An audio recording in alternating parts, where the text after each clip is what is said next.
Good morning, first grade. How you guys doing? Or afternoon, or good evening, or good night. Just so that those of you who are watching at nighttime, whenever you're watching the video, it's totally fine. Today we're going to be talking about community helpers. So get your book out. What we have here is a situation where we're talking about a community helper today, which I think everybody knows about. But I'm going to give some clues. So I'm thinking of someone who drives a big truck. Hmm, maybe this person helps people to be safe. It may get really hot wherever they work. They have to work in hot places. And you know what? When a building catches on fire, they come to the rescue. Do you guys know? Yeah, it's a firefighter. All right, it's a firefighter. We're going to talk about firefighters today. First off, I want you to open up your book and I want you to go to your community map that's in the beginning of the book. And I want you to look at the map and I want you to try to find the firehouse. All right. Can everybody find the firehouse? All right. So you found the firehouse, but is the firehouse located in the north? Is it in the south? Is it in the east or is it in the west? Because I don't know. Oh, it's in the west. Okay. What about this? What about this? All right. It's in the west. So you guys know that. All right. So we have it in the west. Now I want you to do something. I want you to put your finger on the fire truck. All right. And I want you to kind of trace the fire truck. And let's pretend that the fire truck is responding to a fire. It's at one of the houses on Days Drive. So pretend there's a fire on Days Drive. You got your finger on the fire truck, and I want you to trace a path with your finger and kind of show us the way that we're going to go to the Days Drive. You have to look at the road, Days Drive, and find where the fire is at the house. Okay. Now, in what direction would the fire truck go if he needs to get to the Days Drive? You have to figure it out. Which way is he going? Is it going north? Is it going east? Is it going west? You don't say left, right, up, or down. You say north, east, west, or south. Okay. Now, I want to ask you a couple of questions. What do you guys already know about firemen? All right. What do you know? Okay. Yes, they do help to stop the fires. Do they travel a certain way? Oh, they travel in the big trucks. And what do the big trucks have? Do they have anything to help stop the fires, or the firemen are just have to do everything on their own? Oh, they have hoses. They have hoses, and they how to hook the hoses up to the fire hydrant, and that's where they get the water from. So they get the water from the fire hydrant. They have the big hoses. But what if the fire is really hot? Don't they have any protection that they have to wear? Oh, the firemen do have protection. They have helmets. They have big jackets, like fire-resistant jackets. They have gloves. They have mask coverings. They have tanks to give them oxygen. So if they have to go into a burning building, they don't have to breathe in the smoke. Wow, you guys know a lot about firemen already. All right. So wait, if you have a fire, how do you call a fireman? Oh, you have to call a certain number. What's do we know what that number is? 911. Wow, I didn't. That was pretty easy. You guys know that. You know what? Mr. Hunter knows some of these things, but I'm also just checking to see what you know. Because in the case of an emergency, we have to know who we need to call and how we're going to get in touch with them. All right, so let's look at page number 12 and let's read from there. All right, it says firefighters help our community by fighting fires. They are ready to come at any time, even at night. They want to help people. Isn't that nice? They want to help people. And all we have to do is call them on the telephone. Okay. The number that we call, all right, the number that we call on is 911, as you guys just said. And when we call them, the fire trucks are going to come. Now, on the picture, it says the fire trucks carry things that firefighters need. The fire truck carries things that the firefighters need when they get to the fire. There are the hook and the ladder, and those are type of trucks. So it's not just a regular truck. There's a hook and ladder truck. Then there's a pumper truck, and there's a rescue truck. Wait a minute, that's pretty crazy. A hook and ladder, a pumper truck, and a rescue truck. Okay, I'm going to read something to you guys from my teacher edition. It says, now equipment that's carried on the large truck, they have axe, they have a crowbar, they have a ladder, they have a hose, and a fire extinguisher. So they have all these things on the truck in case they need it for the equipment. Why do they need an axe? Well, sometimes they have to break into the building because the buildings are stuck or closed, or it's too hot to turn the doors, or whatever they have to do. They have to get in. They cannot wait. They have to get in. So they use the axe. And then guess what else firefighters must have? They must have courage. You have to be brave to be a firefighter. It's dangerous to enter a burning building to rescue people in danger. So you guess what? You have to learn how to do difficult things easy. And then firefighters, they're always ready to help, no matter what, day or night, live at a fire station, day and night. You know what? A fireman actually has to work multiple days in a row. So when they go to work, they actually have to sleep at the fire station. They don't go home for about 3 or 4 days. So that's a lot of requirement. That's a lot of work. And we should be thankful for these people helping us out. Now, in cities, big cities like where we live in Los Angeles, firefighters, they're everywhere. But in some cities, that's a little bit small. So you know what they have? They have volunteer firefighters. These are people who go into the small country, the small towns, and guess what? They wear beepers or they have radios, and they are actually just alerted when there's a fire, and then they go off to help what they do. All right, we're gonna move on to page number 13. You see some of these pictures here. All right, you may be able to color your fire truck if you'd like to, but most of all, we're just trying to teach you about. We're not even worried about coloring, but in case you do want to color, what color is a fire truck? Red. Do you know how you say red in Spanish?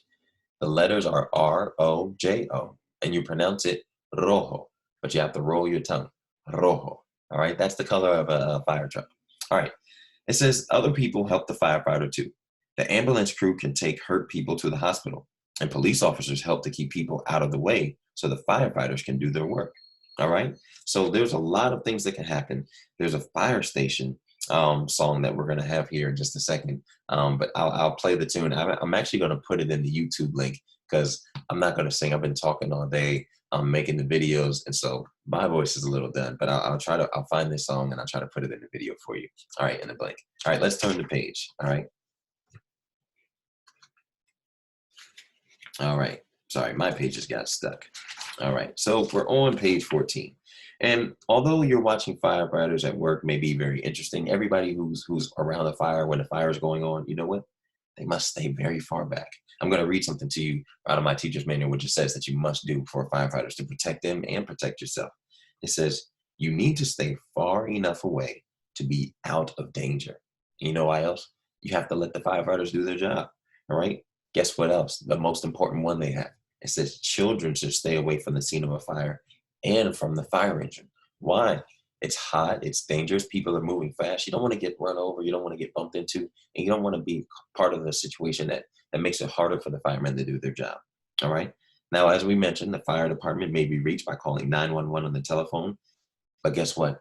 We know that 911 should only be used for emergencies. All of us know that, right? You guys know that? Yeah. So it should only be used for emergencies. And if someone calls that number and does not need help, it could keep the firefighters from being able to do their job for somebody else. So you never should play on that phone. You never should call 911 just for fun. It's not fun. It's a real life emergency. So you should only call them for that reason. All right. Now, here's something. What is an emergency? If you spill a glass of water or juice on the carpet or something like that, drop cookies, or you kicked your ball over the fence and it went outside, is that something that you should call 911 for? No. Okay. What about this? If you're at school and somebody skips you in line or takes your ball and does something like that, is that something to call 911? No, those are not emergencies. Those are situations that are problems. Yes, you want to get them fixed, but those are not emergencies. But if you see somebody fall and and and they're bleeding, or somebody's in the middle of the street and something happens, like a car drives by and somebody gets hit, or those are times to call 911. If somebody is at home or you see them and they're not breathing or they're having trouble breathing and they're doing all that, that's the time to call 911 because you're trying to help them. Those are emergencies. But little things, we don't call for emergencies. So it's pretty important for you to identify what is an emergency, what is not an emergency. Okay, especially at your age. I learned how to call 911 when I was a little bit younger than you guys. So it's good. Don't call it, but just know why you should call it, what they're there for, and that's all. But you'll be good. All right, that's it. Now, here's the thing: fires, can they be scary? Yeah, they can be very scary. But guess what? You know who you can trust. I put my finger here. It's out the picture. You can trust God. God is there even in the midst of a fire, all right? Here's a scripture. It says, encourage children. And I want you to remember this verse. It's Joshua chapter 1, verse 9. It says, be strong and of good courage, for the Lord thy God is with thee wherever thou goest. Wait a minute. You mean he's with me wherever, even in the fire? And that's what we talk about sometimes in Bible. Even in the fires of life, God is still with us. All right. So that was my notes for there. We're going to read on page 14. And we're going to read. All right. It says, I can help the firefighter. Point to yourself. I can help the firefighter. All right. It says the firefighter must wear a mask. We talked about that. And they must carry an air tank so he can breathe when the air is full of smoke. Didn't we talk about that too? Yeah. I should not be afraid of the firefighter if he's wearing a mask. He is just trying to help me get out of danger. So that's pretty cool. So if you're ever in a situation where something like this happens and you see a firefighter with a mask and a tank on, don't be scared. Don't be alarmed. They're just wearing that to protect themselves and to protect you. Now, if I see something burning, I can tell an adult. An adult will know if we should call the fire department. So even if you see something burning, you ever been at school and lunch, or you're at home and you see something, a little bit of fire, you don't need to call 911. If you see somebody lighting a candle, you don't need to say, "Ooh, fire, I'm calling 911." You should first tell an adult. Then we can decide. Mom and dad can decide. Your teachers, whoever you're with that's an adult, can tell you, "Hey, we should call the fire department," or "No, we don't need to." All right. Now, I can call the fire department if I ever need them. And again, the number to do it is what? 911. All right. Now, here's the thing. We have fire drills at school. We do classroom drills in our school. Why do we do that? We do that to protect you guys. We do that to make sure we never have a fire at school. We never have situations that we need to call 911. But we do it just in case there is an emergency. Just like when we had our earthquake drill, right? We didn't have an earthquake this year, but we want to make sure that you guys are actually actually prepared for the emergency. Excuse me, I need some water. So what you have to do is we have the earthquake prepared kits that you brought to the school in class. We have a fire drill, earthquake drill, just in case, so that if something happens, you know what to do. All right.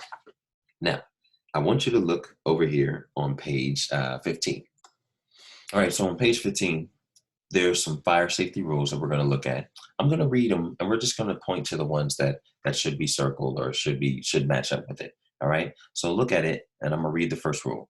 Now, notice that the words for one rule are one colored or colored red, and listen as I read the rule. All right. So it says, "Don't play with matches or fire." That's the rule number one. Which picture matches that rule? Which picture do you see? Is it the first picture with the boy, or number two? Oh, it looks like number two, right? With the match and it's circled, and then there's a big red no. So never play with matches, right? You don't ever play with matches. You don't want to play with those. Leave those to adults. You shouldn't even have those. And there's dangerous because that could really burn you. It could hurt you. It could start a fire. So you don't ever want to play with matches. All right. Now let's go to the next one. Number two says, "Get out and stay out of a burning building." Which one does that match up with? Oh, do we see that? All right. So it should be the one all the way down at the bottom with the house, right? The house that's on fire. You should get out of that building pretty quickly. You don't want to be in something like that. If you see it, you don't have to wait. You don't have to look for anybody. Just make sure you get out. All right. Number three, don't run if your clothes catch on fire. Lie down, cover your face, and roll over. Stop, drop, and roll. You guys may have heard that before, but stop, drop, and roll. That looks like the first one, right? With that boy. He's going to be okay. All he has to do is follow the rules that we said here, to stop, drop, and roll, and it will take care of the fire. And hopefully, and then the fire department or whoever's with him, an adult, will come to help put out the fire, and he'll be okay. All right. But the quicker you do it, the less hurt you will be. All right. Number four, stay away from the stove while someone is cooking. Don't play with the switches and dials on the stove and oven. This is the big one. I know you guys are young. Sometimes you want to help out mom and dad in the kitchen. You want to be around them and see what they're making, and you're hungry. But don't play in the kitchen, because something that's hot, even a pan that could burn you, could burn them. And if you're playing around, they don't have enough room to maneuver. It could be a serious situation. So if you see something like that, somebody cooking in the kitchen, you can stay back and say, "Do you need any help?" If they say yes, come closer, then you know it's safe. But don't just run up on them, and make sure you don't scare them or play around about it. I just know my mom was a big cook, so I know all these rules, and she was very, very serious about telling me that. All right. Number five, it says, "Stay a safe distance away from a campfire, and don't go away and leave a campfire burning." So if I don't know if you've ever been camping, but in the woods, when you go camping, you can keep a fire at nighttime. And even if you don't have a fire at night or doing camping, some of you may have a fireplace. And if you have a fireplace, you put wood inside of it, you turn it on, and if it's real wood and it's burning, it can be nice, it can be beautiful, it can keep you warm. It can also be dangerous. So if you're in a campfire, don't play around with it, and don't leave it. If you're going to leave a campfire, make sure the fire is out, because if it's not out and you leave and something happens, it could start a big fire, and that's a big mess, and that's dangerous. All right. And last but not least, number six says, "Practice saying your address so you can tell your firefighters to find your house if you need to call 911." How many of you guys know where you live? And I'm not just talking about the city. Some of you live in LA, some of you live in Torrance, Carson, Ladera. If you live in these places, that's great, but practice knowing your address. If you don't know, ask your mom and dad to help teach you your address so you know exactly where you live. So that way, if anytime there's an emergency, you will know who to call, and then you can tell them how to help you. All right, guys, I think this is it for the day. We learned about firefighters today, and check your videos because there's going to be something in there about firefighters a little bit later. All right, see you.